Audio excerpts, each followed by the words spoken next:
We are live, live, live, live. What is up, everybody? It is the Black and Blue Lives podcast, live show, stream, whatever you want to call it. It is me, Prince Blue. It is him, John Step, live back from his sabbatical retreat, Oasis, Quick, quick. um, super fragilistic, docious trip down to Florida.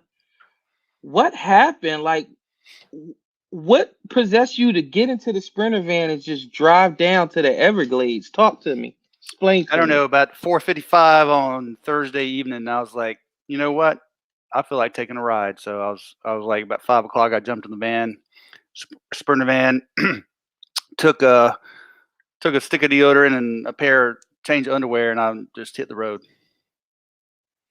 Went down. Ju- Just Went. deodorant, huh? Just So I took. deodorant. That's Like, it. well, I don't need anything.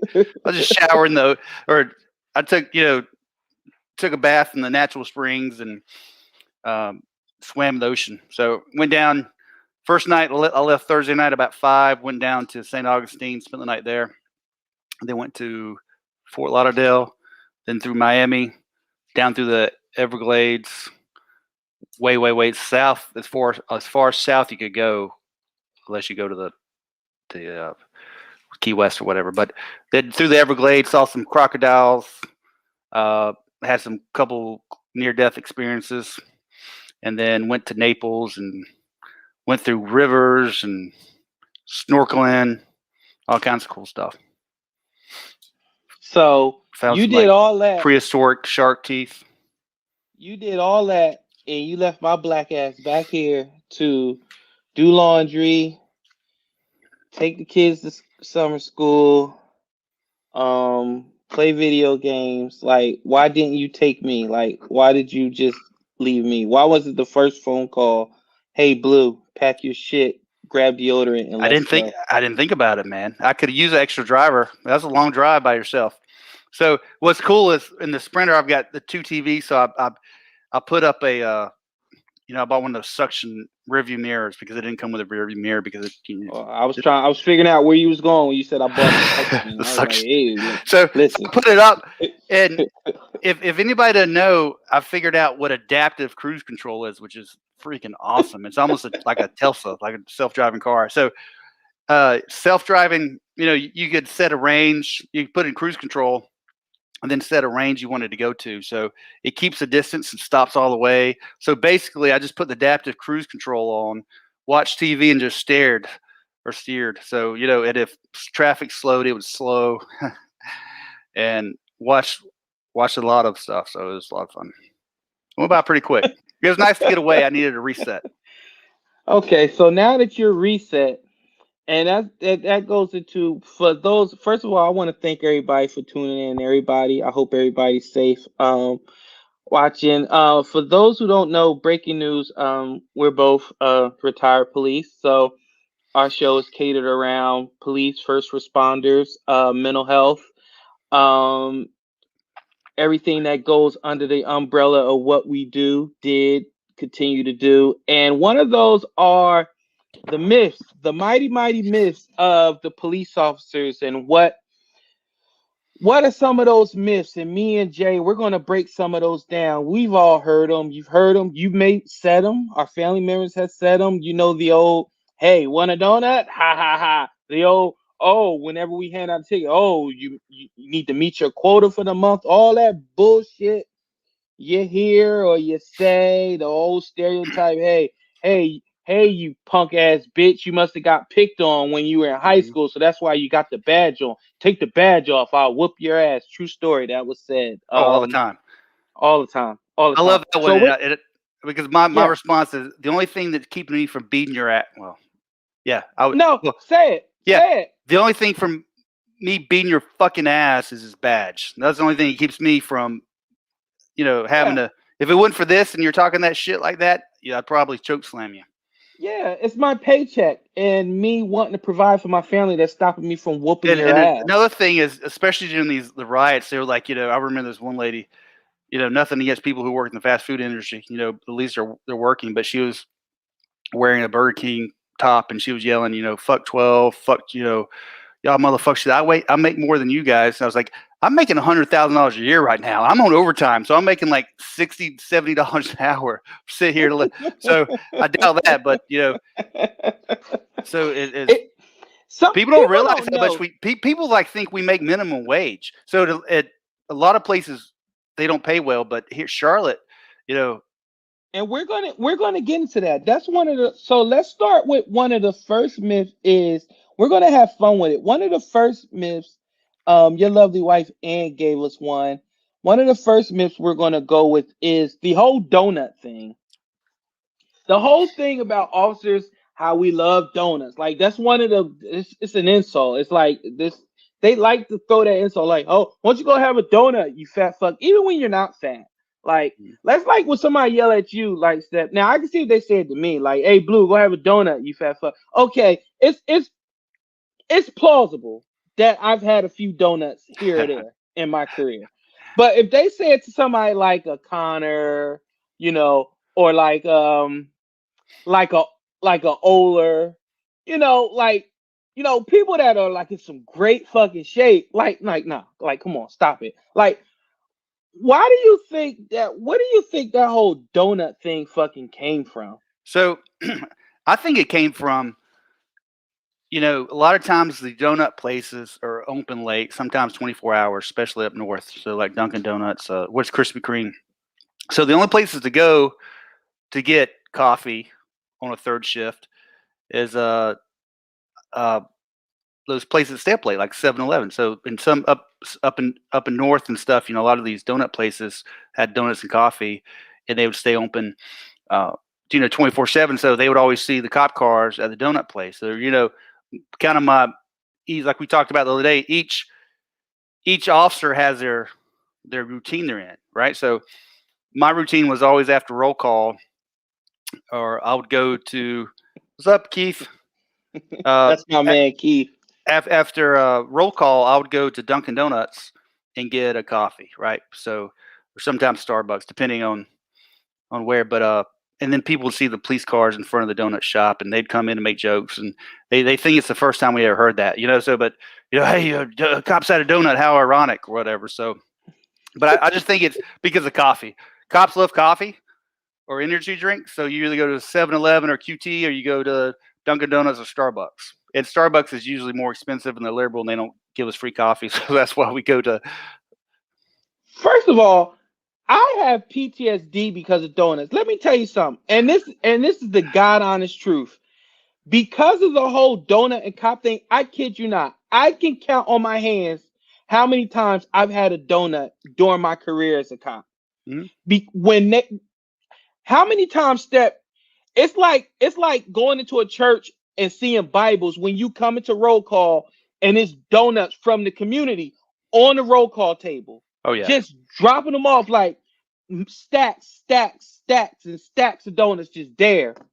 And in the morning, and then when you come lunchtime, those same donuts are what? They're sitting there. Why? Because cops are like, no, I'm not doing that. Why would you get, number one, if cops are already out of shape, why would you give them donuts? Why would you hop them up on sugar and fat and all that only for them to get hopped up and sit in the car and drive around? Yeah. Why would you do it? Yeah. But I have to say, sometimes, you get a arrest or whatever, you miss your meal, and what do? You're like, oh shit, man, there's a donut box in there. And you open it up just to look, I'm just gonna look, and you open it up like, sometimes you just take one. Nobody's looking. You look around and just take it. And I may or may not have eaten a couple of donuts. Absolutely, and we all look to see which ones are in there because we all know the usual suspects: glaze, chocolate covered, sprinkles, and then every now and then the community may get generous and throw in some specialty ones in there. But when you got uniforms, because CMPD got a uniform that everything shows. Mm-hmm. Every type of stain shows on that damn uniform.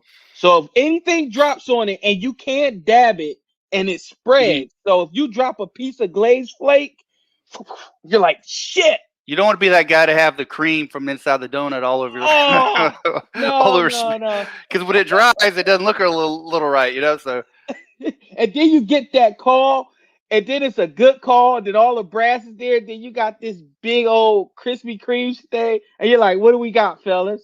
Well, what we don't have is good hygiene, huh, officer? Like, what are you talking about? Oh yeah, well that's a little stain right there. But trust me, this was a clean uniform when I put it on and today. let's talk. How many days? It would depend, but people don't realize there's a lot of shit that goes on to get your uniform ready. Cops don't change unless you just get blood on it, unless you just get soaked wet. You wear your uniform for a couple of days, sometimes depending, like 3 or 4. Now hold on, step. Now you're from the 3 or 4. south. I'm from up north. Let's cut this shit right here now. God damn it. I'm sick of this shit. Dunkin' Donuts all day, every day, 10 times out of the week over Krispy Kreme. That's my opinion. What do you say? I say that I haven't had a Krispy Kreme donut in a long time, so I don't know. I'll go with, I don't know, either or. They probably taste the same, unless you have the New York water in them when you make the dough. New York water? I don't know. Well, let me tell you something. Up north, Dunkin' Donuts is sacred. That's what we do up north. But let me tell you something. My wife, my wife is she's the equivalent of the person in school that tells you that Santa Claus doesn't exist. Because let me tell you something. I got down here, right? We went to Dunkin' Donuts one time, and I wanted a cream-filled donut, and they didn't have any more. So I came back out to the car, and I was like, they don't have any cream-filled donuts, so I'm just going to wait until they make some more, then I'll go back in and get one. And she looked at me, and she was like, you serious? I was like, yeah, they're gonna make some more. She was like, they don't make donuts at Dunkin' Donuts. I was like, What? yeah, they do. They make them in the back. She was like, they come in on a truck. I was like, no, they don't. They make them in the back. She's like, where do you see an oven in the back? I was like, but they've always made them in the back, right? So I go inside and I asked the guy, I said, sir, are you going to make any more cream donuts? He's like, nah, our last delivery was this morning. You want to talk about a nut breaker? And I found out that they don't fucking make them on site. I was crushed. So that broke me. That broke me. So that alone like rose Krispy Kreme a little bit, but not enough to put it over Dunkin' Donuts. Mm-hmm. So there we go. Well, how many days? What's the most amount of time you wore a uniform? 2-3 days max. What? Yeah. It's not bad. What about you? Never mind. Oh my God. I change every day, Blue. What's wrong with you? 2-3 days. 2-3 days max. After that, I gotta swap out the uniform. I'd wear it till it got dirty and it stunk. Oh my God. Yeah, Yeah, I'm not trying to impress anybody. I couldn't do that. Lackluster, hey guys, what's the subject matter on this stream? Well, right now we were talking donuts. So what's the subject matter of that question, Lackluster? So that's the question of the donut. So now the second question, the second myth we always get is that police officers are poorly educated. Mm-hmm. We get that a lot. Oh, you couldn't succeed in nothing else in life. Yep. That's why you became a police officer. Mm-hmm. I hate to break it to you, but some police officers, they have some degrees that will make some of the people you think are book smart shit their pants. Absolutely.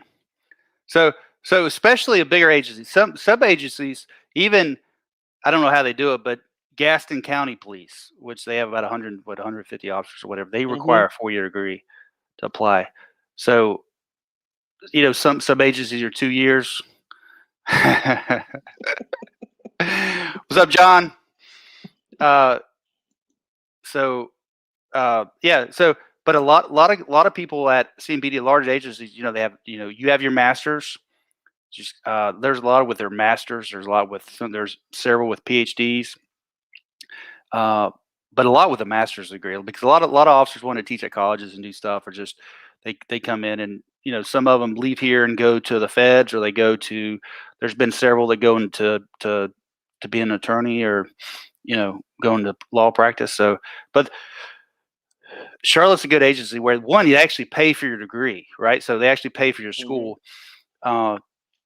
In-state tuition is like 100%, right? They only pay for books and everything. So it's a good opportunity for a lot of people. If they weren't in the military and they can't get the VA, they join the police department. And a lot of agencies don't do that, but they do tuition reimbursement. So a lot of bigger agencies will do that. So some require you to work on a degree that's related to your field, like maybe sociology, criminal justice, psychology, something related to, you could say, that's related to criminal justice. But if I go back, just get it like a PE degree. I mean, that's pretty easy, right? But right, like for instance, like one of the officers here, Shannon Finnis, she's phenomenal officer. She does a lot for the community. She has the Terry Brook Project. She's in school right now for a PhD, and That's she's awesome. close to finishing it. Yeah. And she's a police officer. Like, I mean, she's one of the brightest. She's as bright as they come. So when people gotta understand something. People gotta understand something. Education doesn't necessarily equal whatever profession that you're in. Yeah. You don't, a lot of professions out there, you do because you love it. You don't do it for the money. You don't do it for the glory. Police happens to be one of those professions that you don't do it to get rich. And teaching is another. You don't do it to get rich. But police officers have a lot. I know a lot of police officers that teach part-time. They teach community college courses. They have masters, they have PhDs, they teach online. They do a lot, and a lot of police officers have to be quick. They have to be analytical.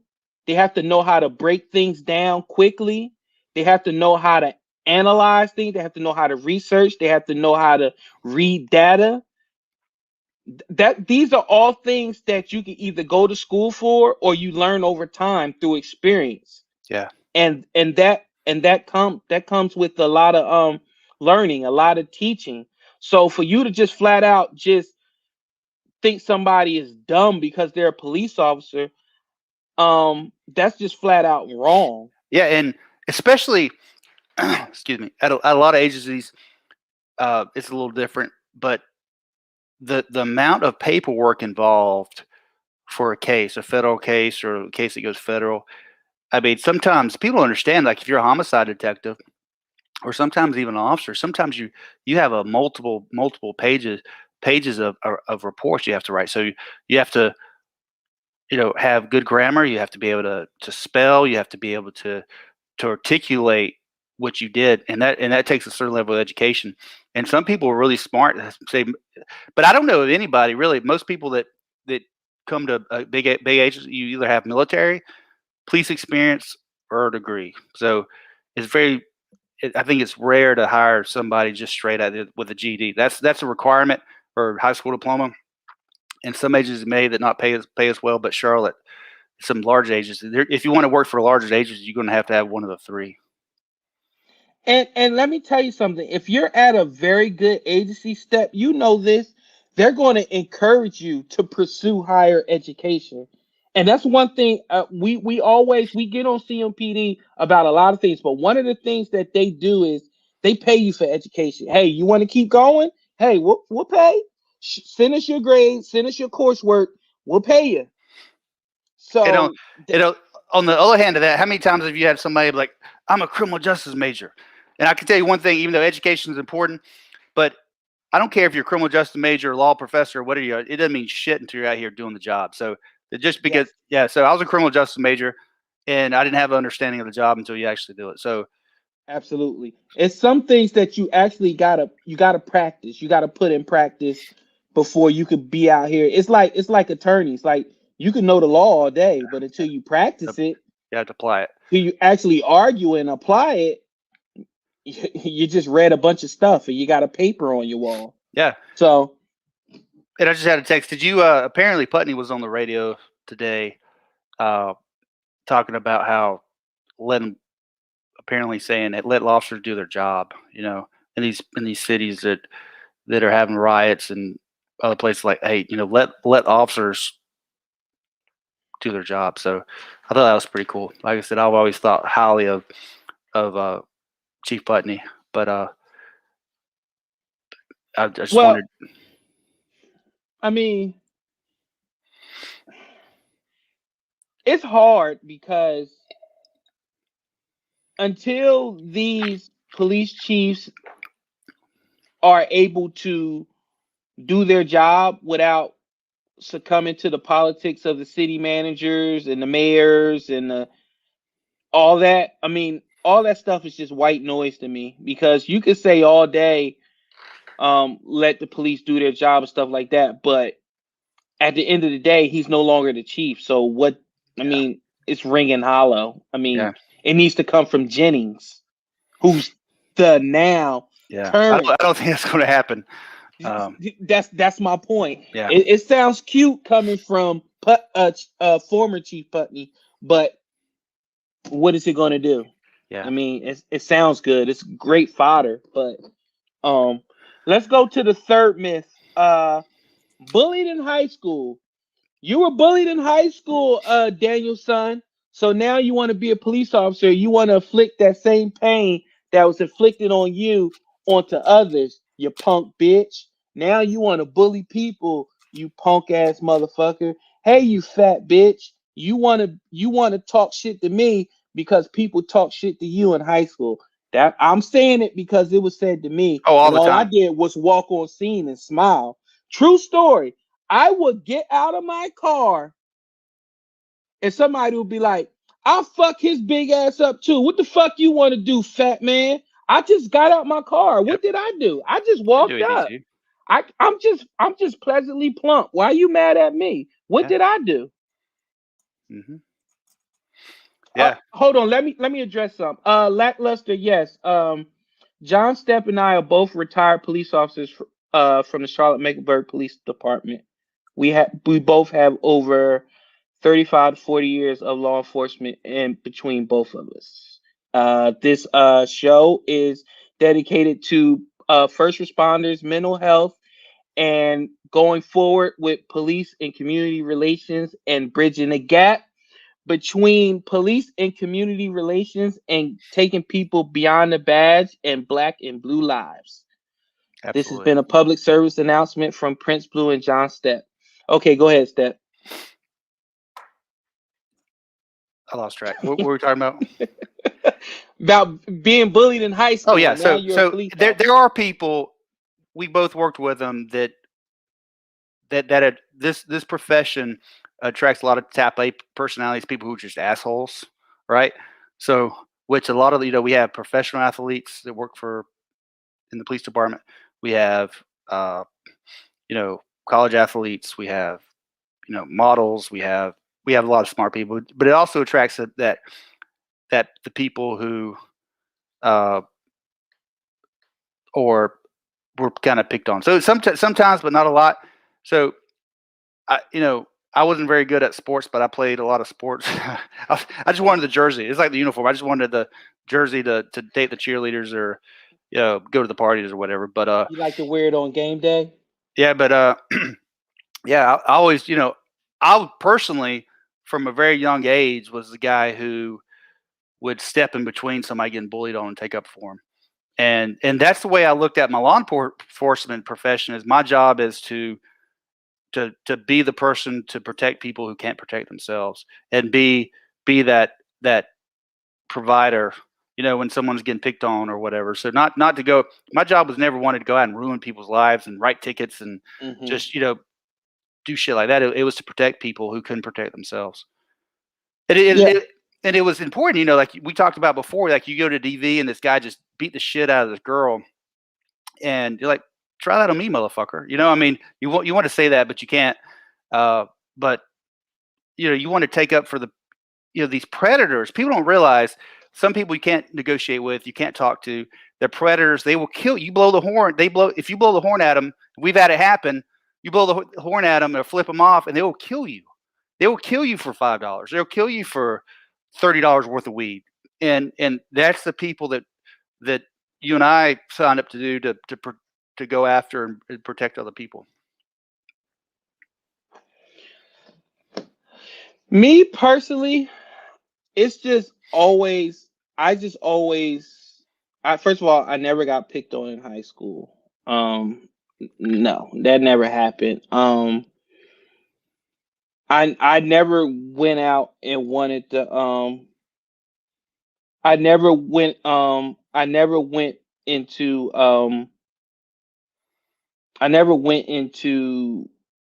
a situation wanting to ruin anybody's life. I always tried my best to not let people hang themselves. I always wanted people like, hey, there's a way for you to not do this. Like, there's a different way. Unless I honestly believe that there is true evil. Like, some people are just not redeemable. Like, there's just nothing you can do or say to this person. Like, we got to do business. But some people out here truly are looking for answers, and they need help, and they need to be rehabilitated. Those are the people that I put the badge and the uniform on. The reason why I wanted to do this. Yeah. The people that stink and the people that are awful to people, that's the reason why I also put the uniform on, because they don't deserve to prey on the people that want to do good, that want to be productive members of society. Mm-hmm. Those are the people that need to be away. Those are the people that prey on children, the people that prey on women.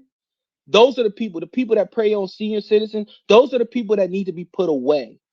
I'm not into the liberal bullshit where kumbaya, everybody deserves a second chance. No. Bad people should be put away. People should be put away. We've agreed before that, like, some of the shit, like with marijuana, drug people who are drug offenders, they need to go to treatment centers, treated for addiction, not put in jail. I think the war on drugs was a failure, and a lot of officers and a lot of people have been killed because, for a plant.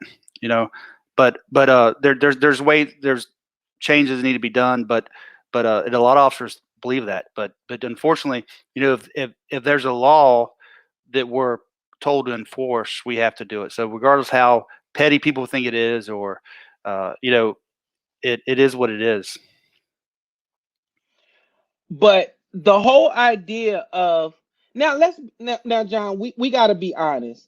There is some people that they think because they put on a badge, they become fucking Batman, Goku, whatever, Captain America, whatever superhero you love, Iron Man, whatever, Hulk, whatever superhero, they legit think they're unstoppable. And we've worked with them, we've been around them, where they like change, they morph into a different person. You're like, dude, like, I went through the academy with you, or I've seen you during Red Man. Like, you're a pussy. Like, why are you talking like this? Why are you treating them this way? Like, sometimes it's insecurity. But those people, they go to certain neighborhoods, Collins will tell you, and these other people, they don't give a shit if you got a freaking badge on or not. You go in there and act hard, you're gonna get punched in the face. They don't care to go to jail. So you can't just have that persona and treat people like shit. There's time to take care of business, and a lot of it, these people are street smart. They could look in your eyes or look at your demeanor and know if you're serious or not. If you're trying to act hard and be a douche to try to make yourself, they'll see right through that, and then you'll get hurt. You can't come in here and go in the neighborhood and jump out on in the old school Belmont Allen, or Beatties Ford and LaSalle or somewhere and just jump out and think you're hard, you'll get your ass. You either have to be hard or you or you have to wait for somebody to be hard to back up. But Let me read. but you got old school guys like John Collins. You hear some stories and some stuff that he's done. But he's hard. He doesn't care. He'll go in front of 20 people and take his badge off. But you earn that respect, and alphas recognize alphas. That's just the way it is. It's just a certain chemical or it's a certain aura that's put out, and alphas recognize alpha. Let me read what Michelle Martin, who's a friend and definitely supporter of the show. Let's talk about some people can get help, but at what point do you feel that nothing you do is helping, since we have a court system that allows people back out of jail before the ink is dry? That's what me and Step we just was talking about. Some things are cut and dry. When me and Step do business, like warrants, cut and dry. We got to do business. Like, I get it. Somebody may have made a mistake, yada, yada, yada. Listen, I got this piece of paper. It says you got to go. I have no discretion. You got to go. The part where me and Step, where we kind of got some discretion, is the marijuana, the tickets, the, hey, have you had a little bit to drink? Like, what's going on? You and the wife been having an argument. There has been no blows. It's just been getting heated. You got somewhere you can stay for the night, something like that. That's where we can do the helping, and we got some discretion, and we can work on some things. Was somebody arguing in the street? There was a little pushing and shoving back and forth. No blows. All right, now we working. Hey, where do you live? I don't live here. Get to where you need to go. You go.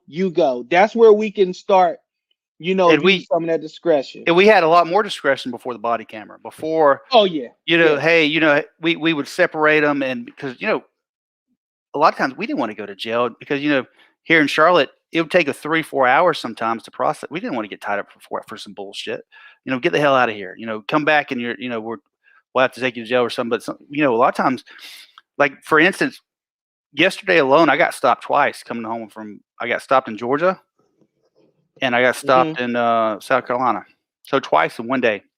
Wait a minute, white people get stopped? I know. I was like, I was thinking, if I was black, but think about it. If I was black, I would literally be like, these are some racist motherfuckers. I got stopped twice in the same day, but in a black van. My BBV. So I'm trying to come up with a name. So I came up with BBV. Big black van. Big black van. But you got to say you got to be careful because like you don't want to don't say BBV too fast. Like BB what? BB. But thankfully I didn't get a ticket. Oh man. I'm sorry. But yeah, but far you want to ride in my BBV, Prince? No, please don't. No, hell no. First of all, because I'm telling you, let's say me and you were driving in your van, in your Sprinter van, I'm telling you, if we was to get pulled over and you're asleep, I'm telling you, the cop will walk up. First of all, his hand will be on his gun. He will look over and he'll be like, "Sir, can you step out of the car?" He'll pull you out of the car and he'll be like, "Sir, are you steal okay? Your car? Blink, are you getting sex trafficked? Is he taking you to his are you senior swingers party, sir? Yeah, I'm sex trafficking Woody Harrelson, sir, in my big black van. BBV. That's what I'm doing. Woody Harrelson is in high demand with everybody. In Georgia, as soon as I got into Georgia, apparently the guy was behind me for a while. But I was watching, I told you I put that mirror up. I've got like a rearview mirror, and I was watching like some stand-up comedian or something. I was watching. It was Steve. What's that guy from Family Feud? Steve Harvey. Oh, he's a funny dude, man. I was watching a lot. So anyway, I'm watching him driving, and all of a sudden I hear sirens. I'm like, what? And this guy's I thought he was getting ready to pit me. So I pulled over, and he was pretty pissed off. He said he was behind me for like 4 or 5 miles. was like, yeah, but if you were driving, it probably would have been a different story. He would probably somebody would have got tased or something. That's why we gotta, if we do ride, we gotta switch. Stay. We'd be like, hey, we gotta switch. Be like, hey, get in the back and hide. I'll drive. State, if we got a deep southern state, I gotta put on a driver's cap or something. Be driving Mr. Step or some shit. Mm-hmm. But don't worry about it. But let's go to the third. No, not the third. We're on the fourth one.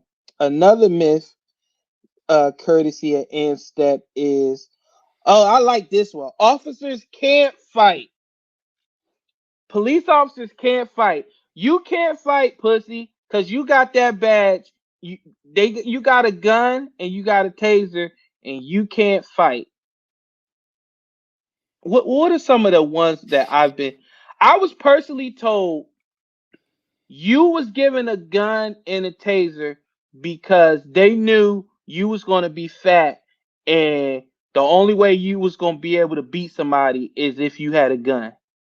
I was actually told that. Oh yeah, all the time.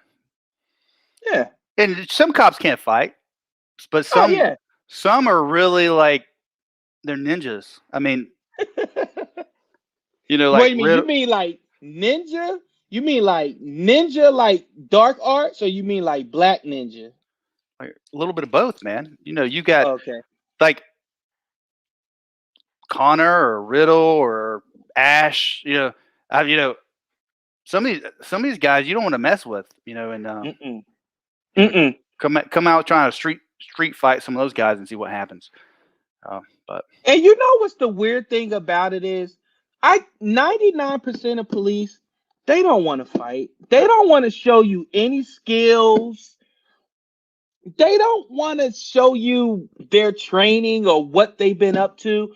99% of officers, their best skill is talking. Absolutely.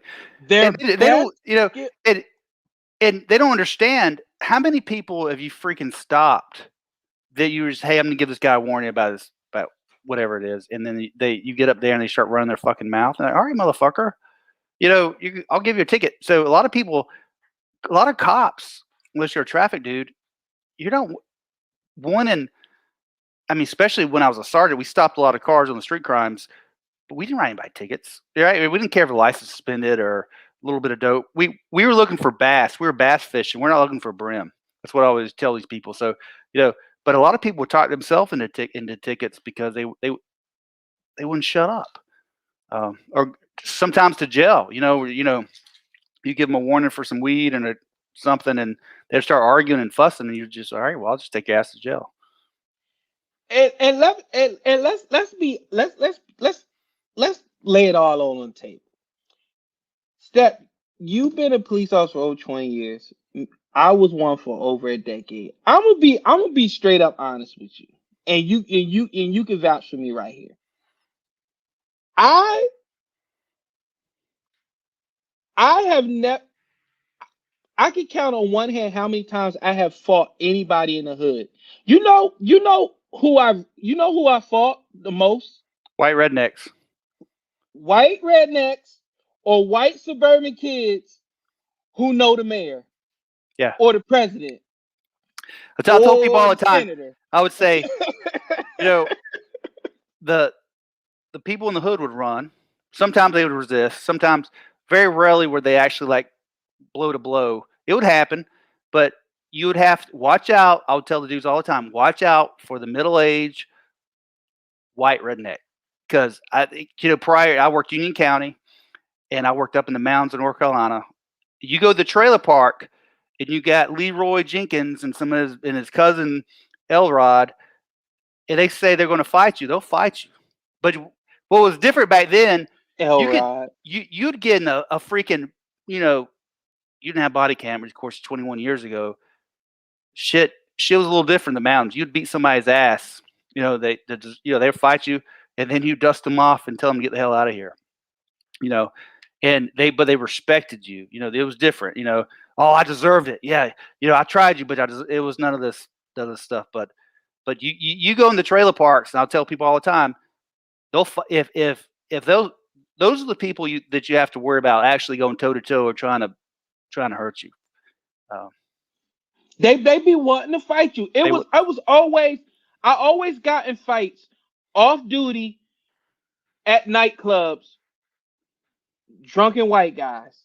Always, for some reason, y'all got issues with personal space. Hey man, let me say something to you. Well, can you say it back there? Like that arm. Or the spoiled little fucking Valentine's kids who thought they could get away with whatever they wanted to, and then you choke slam them, and they're like, "Oh," start crying for the mom. And when you go like a month and a half, and you're thinking everything, and then the sergeant calls you, and he's like, "Hey, do you remember John Joseph III?" No, I don't know who that. I think you choke slammed him 2 months ago at the Flamingo. Like, huh? Oh me. yeah, that little. Oh yeah. I remember that guy. Why? What happened? Well, he knows so and so, and they called in a complaint, and I had to view your body cam. You were in the right. He was totally, you know what? He was giving you the business. I just need you to write a little statement about what happened. And you're like, oh, why do I have to write a statement?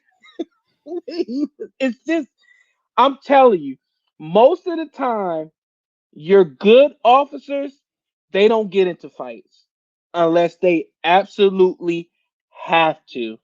That's when you know a good officer. And the most dangerous time, I'll tell people all the time, is when you get that first handcuff on, right?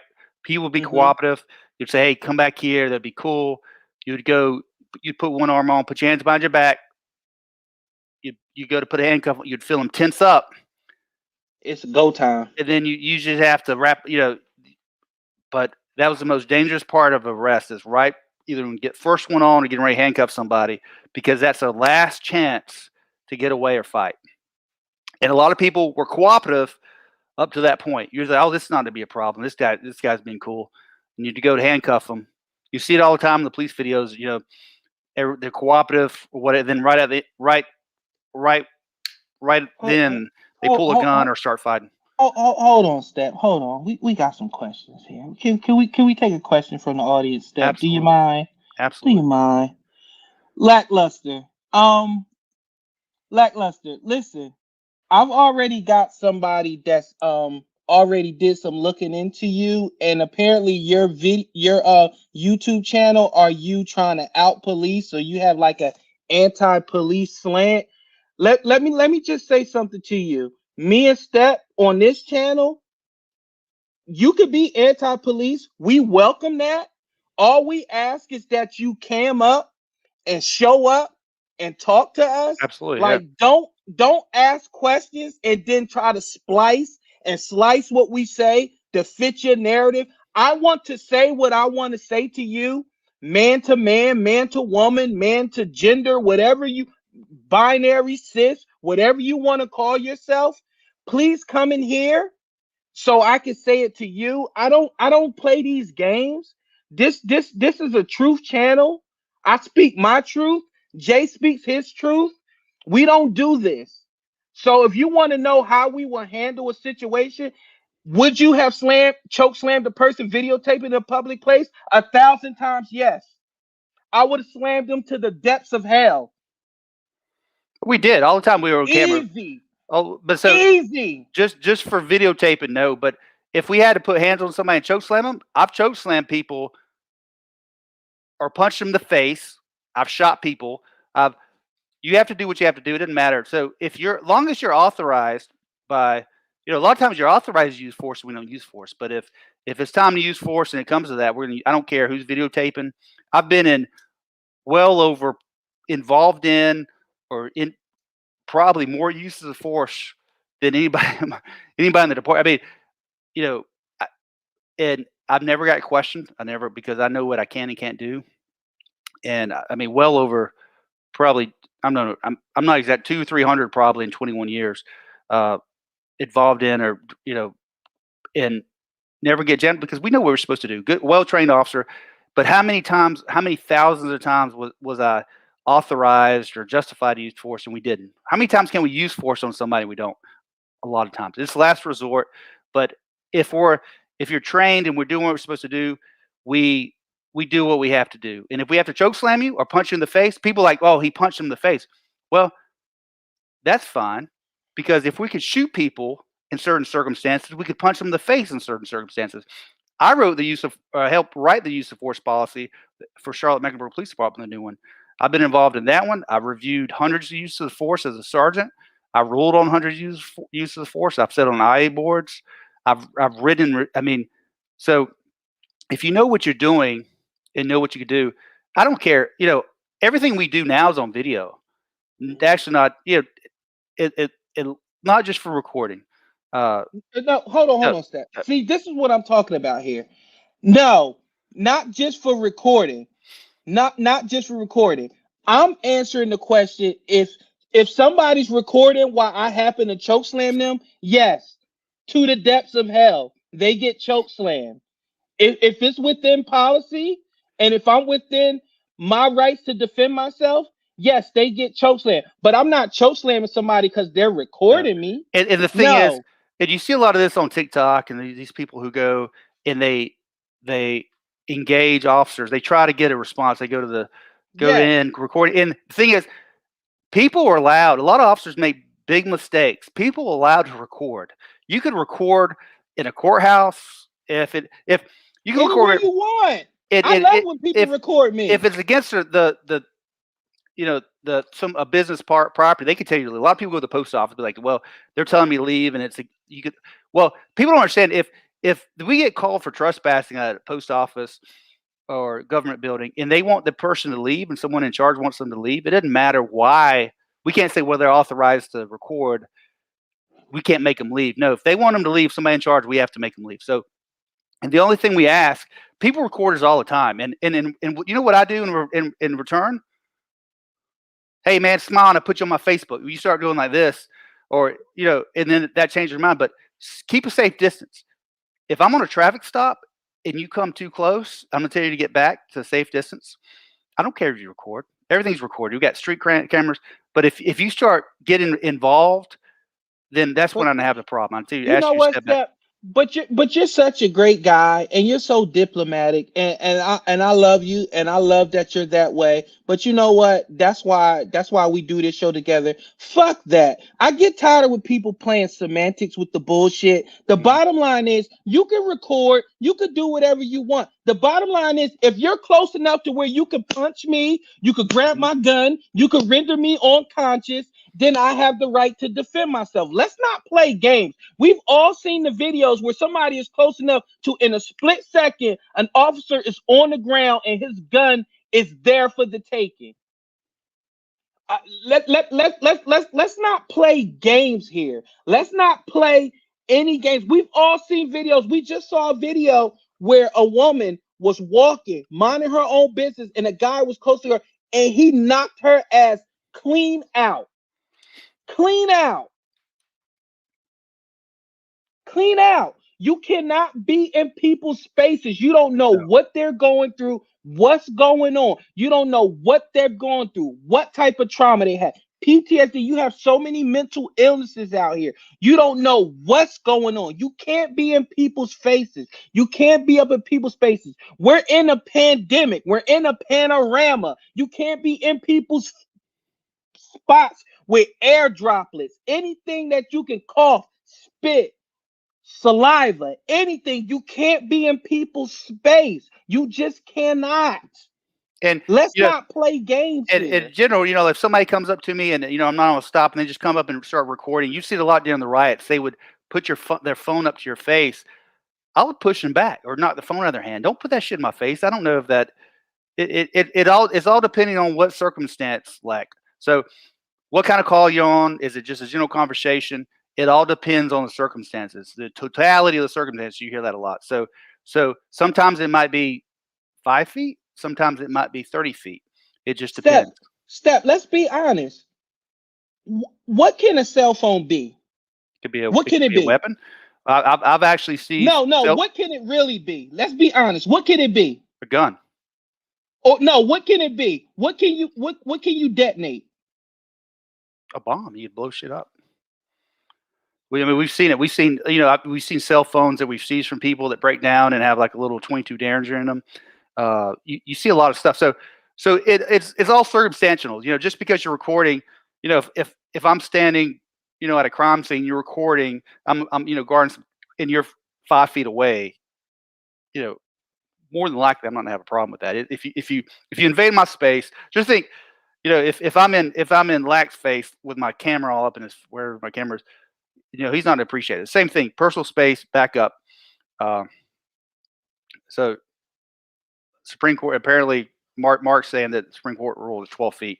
So, but but it's all dependent circumstantial. You're on a crime scene, you're on a call. If I'm fighting somebody and I'm down wrestling with them, and you come up within a few feet, it's going to be a different story, because you might get just recording or not. You get too close.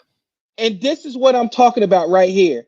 This is what I'm talking about right here. A bomb, guys. 1 million plus people are going to view this, and that's fine. But this is the problem. Guess what? I'm going to fucking go home. So I don't give a fuck who views this. I don't give a fuck who doesn't like it. I'm telling you what. You get close to me. Guess what? Stupid people win stupid prizes. If you want to go out there and you want to put a phone and you want to get close enough to an officer where he feels like his life is threatened, play the stupid game. We're not going to play these games with you people out here. If you got an agenda, then play the fucking agenda, and then win the fucking agenda prize. We're not going to do this with you people. I told y'all once before, when we started this show, we don't care that you have an agenda. You can have it. That's fine. But don't hide. Don't be cowards. And the difference is, do it. We're both veterans, and we know what we can and can't do, and we're not intimidated by someone. So you can't do that. All the time they say you can't do this, you can't do it. I know what I can and can't do, and I know case law, and I know what we can. And you get too close, and you could complain all day long. It's like the people. I love the people who you stop and be like, "I'm not rolling the window down." All right, step out of the car. I don't have to step out. Well, then I'm going to bust your window out and pull you out by the hair if you have any, because it's backed by case law. So we didn't have these problems, and I didn't run into these problems. A lot of times people would try, and it didn't last long, because if you know what you can and can't do, and I'm not playing. I love I want your supervisor name, and like I'm sure like Mark's one of those guys who go, "What's your name and badge number?"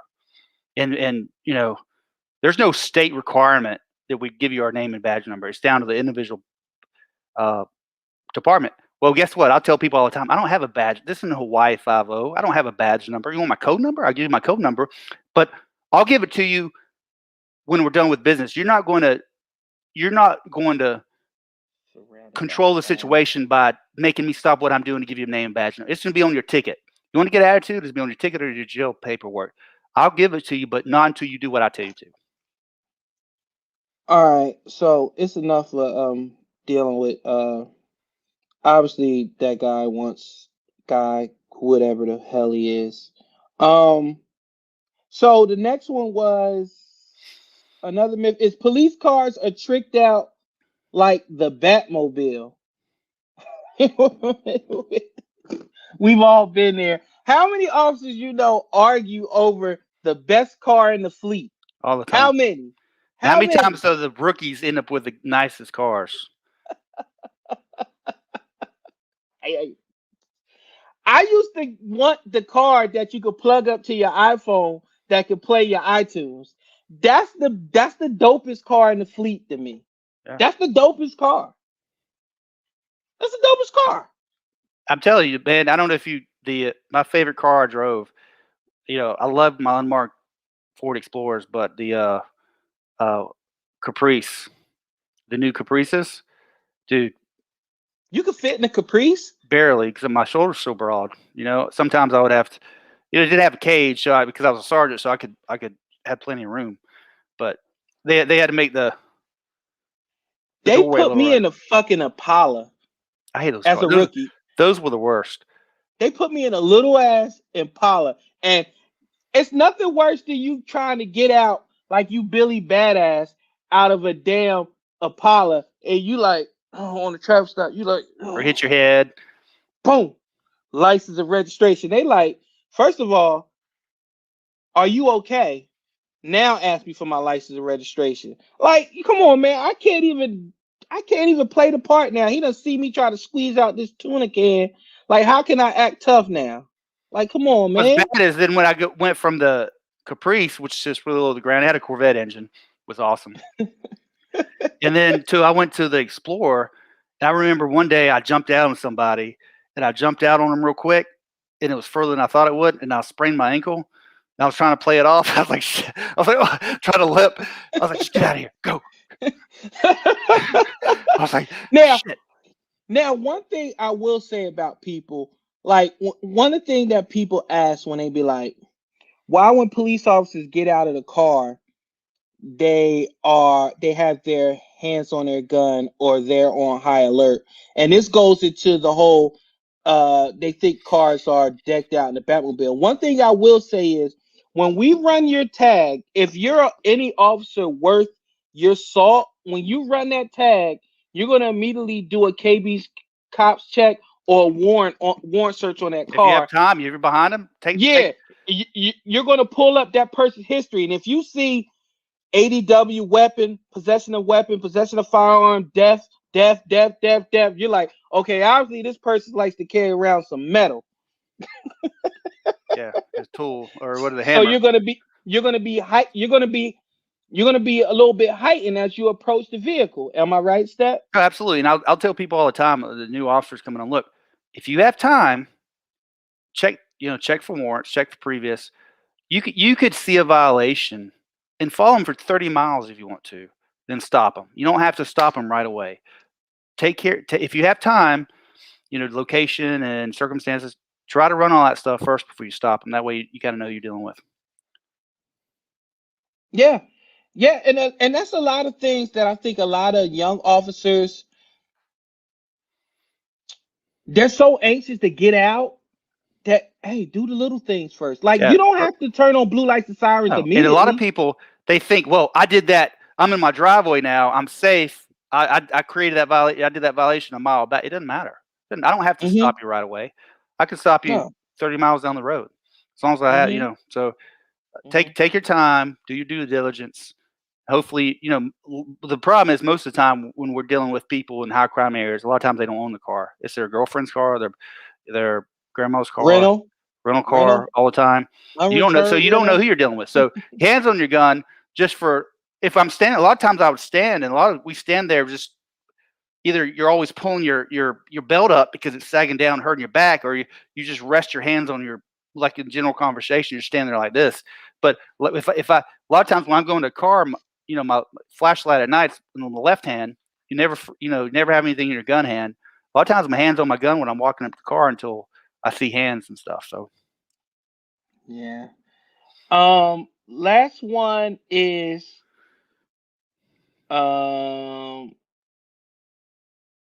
we have to fire a warning shot. This was probably the dumbest one. Have to fire a warning shot before we Ed, before we shoot, Ed, we talked about this before. You're responsible for your rounds. I don't know of any agency other than Department of Corrections. Department of Corrections in North Carolina is the only agency I know that's allowed to fire a warning shot, and that's when someone's up in the tower. That's outside. Yeah, someone's up in the tower and someone's trying to get over. They could fire a warning shot into the ground or wherever they do in the air. But I don't know any police agency that's allowed to fire warning shots unless you're like in Oklahoma or some place. But doesn't happen. You're responsible for the round. If I fire a warning shot, if I fire my weapon, I have to be authorized under state law, and state law supersedes department policy. And most of the time, state law is more lenient than policy. A lot of people don't realize, state law allows you to do this much, and policy allows you to do this much, and then perception makes you do this much. So, if you fire your weapon, you have to be authorized under the state law to use deadly force. You can't say, well, this guy might be he's running away and shoot around in the air, or he's reaching in his pocket and shoot around there. If you're going to fire that weapon, you better be able to articulate and be justified under the state's general statute for using deadly force. Warning shot. What is this? The Wild Wild West? Pew pew pew pew pew. Stop there, cowboy. Stop running. Start making them dance. They gonna stop running? Like that's the dumbest thing I've It ever happens. heard. Like a warning shot? Like really, people? Doesn't happen. Like no, there are no warning shots. There are no warning shots. Sometimes there's accidental discharges, or we Yeah, call them instead of accidental, we call them. I can't say the word. Negligence. negligence. Yeah. Negligence. No. Bear with me. Negligence. Negligent.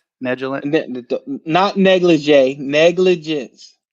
You say that, but add a discharge. Negligent. So because like a lot of people, oh, it's accidentally, it's like the one we talked about where the that female officer shot the dude.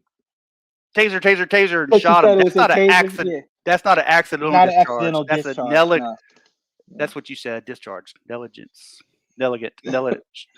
So negligent. And before we conclude, and let me, it's still Mental Health Month, and I was watching a video earlier on my trip around. I did a loop around Florida, so for the people Eastern joining, coastal. Yeah, Bayou, and so, and I'm telling you, man, I've heard about it, but literally, I got out to use the restroom, and I was the only person around, probably within 1,000 miles, and those mosquitoes were literally about that big. They were huge. And I walked out of the van, went by the river to even though I could use a bathroom in my van, but it's a lot funner.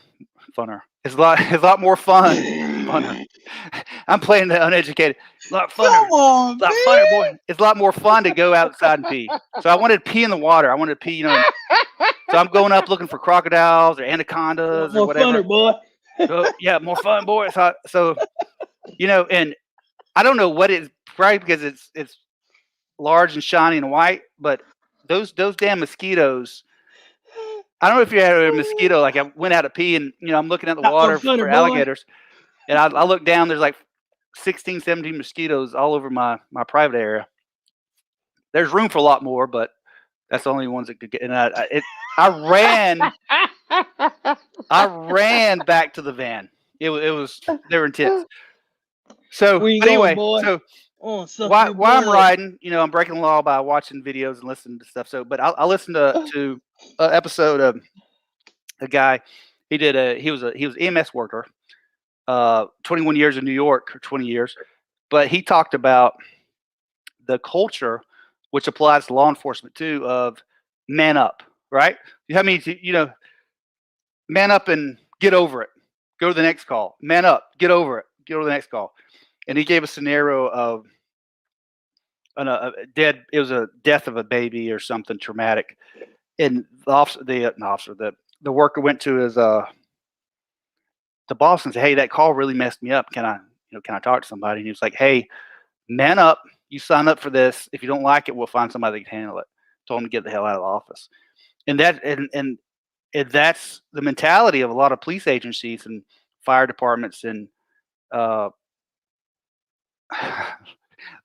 fire departments and police agent EMS is like what happened to me when I broke down. Is like, hey, I need help. I'm having issues. That was mid-October of last year, and I never heard from anybody again. I've been retired since February 1st. I hadn't heard from anybody from the department.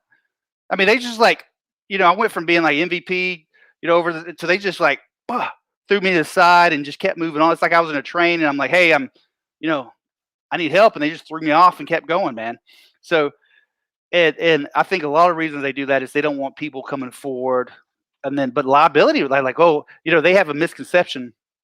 You have to change the culture is I need help, but I can be fixed. So instead of helping me, they abandon me, which makes things worse. Cast me aside, which makes things even worse. And then I feel like I'm alone in the battle. And I'm like, I'm with an agency who always told me they would be there for me. And I've sacrificed so much and, God over, job over God and country almost. And sacrifice, and they just throw you to the side. And that's the way a lot of people feel. And we need, and we'll bring some stuff up in future episodes to address that. But, but if so many officers are suffering and they can go to these calls and, we had, I think was it Labor Day, 2013? maybe we had 5 people killed in like the Echo Dale area off of Nations Ford. And one of those people it's 2 different incidents. Why officers were on the scene on like a double or triple homicide. 2 other people got killed, like a block away. So they actually had the SWAT team doing security crime scene. But anyway, there was a little boy, I think he was 12, got shot. Well, officers put him in the car, take him to the nearest EMS station, and he died in the officer's arms.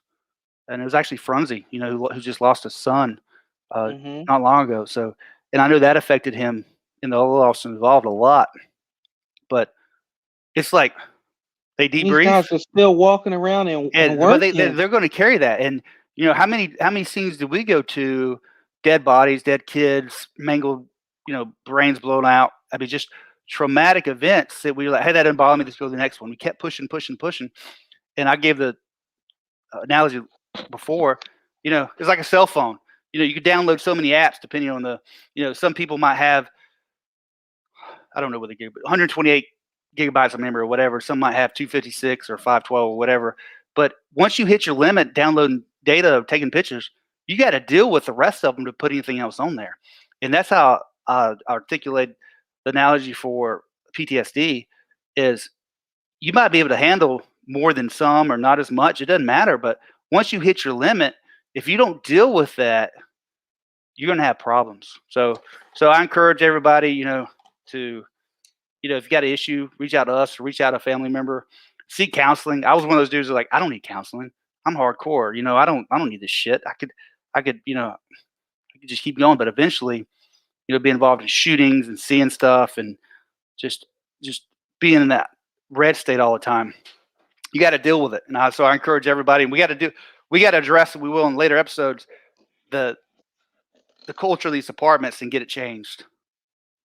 Absolutely. And we will do that. And with that being said, man, that was I mean, I can't add anything to that, man. And I appreciate everybody for joining us. Thank you.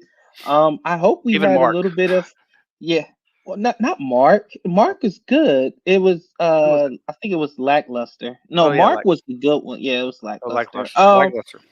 Listen, Lackluster, if you want to cam up and come on, man, come on, man. I saw your little comment about asking about IA complaints and stuff like that. Listen, I read your little bio. You're a former medic. What are you? Let's see. The police are the most conspicuous form of government. We have a duty as citizens to keep all government officials accountable. The monopoly on the initiation of force comes with a great deal of responsibility. Abolish qualified immunity within police unions and require personal liability assurance for all LEO. Protect your constitutional rights. I am a combat veteran that served with the 1st Infantry Division as a combat medic. I served from 2003 to 2007 and spent over 13 months in Iraq. I then became a dual function firefighter paramedic for the Los Angeles Fire Department. After breaking my pelvis, my ability to the physical aspects of the job was nil. I was left with no choice but to retire. Okay, so what is your problem? You're talking to two highly decorated police officers retired. You're talking to a former Army veteran right here that's medically retired as well from the Army. So I don't get your energy and what your problem is. And like I said, if you want to cam up and you want to talk about this, we can do this. This is what this show was for. Oh, we're absolutely. trying to bridge the gap. And first, I mean, I'm sure he saw some stuff from being a combat man. We thank him for service. But the way we look at it, we're not adversaries. So he could bring a different perspective, and maybe he could educate us on some stuff, and we could educate him, and but it didn't have to be. Some of the people like that like to come across as they like to be like adversarial, and it's not like that, So I've got respect for anybody that wore a uniform, the sacrifices he made, and so I'm not mad at him.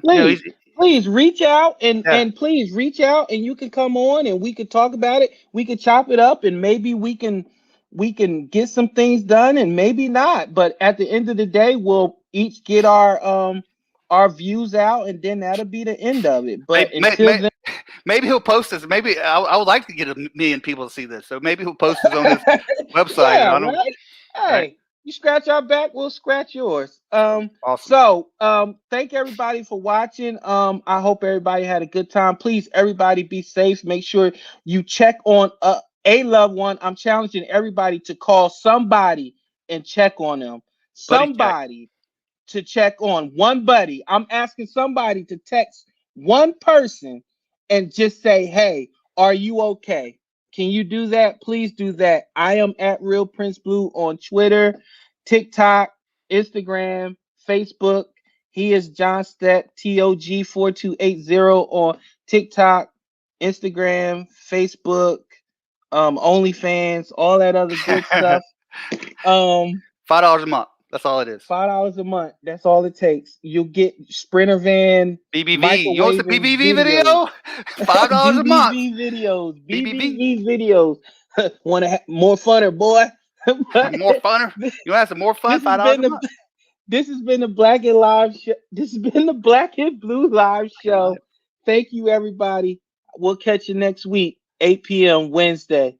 Love you guys. See ya.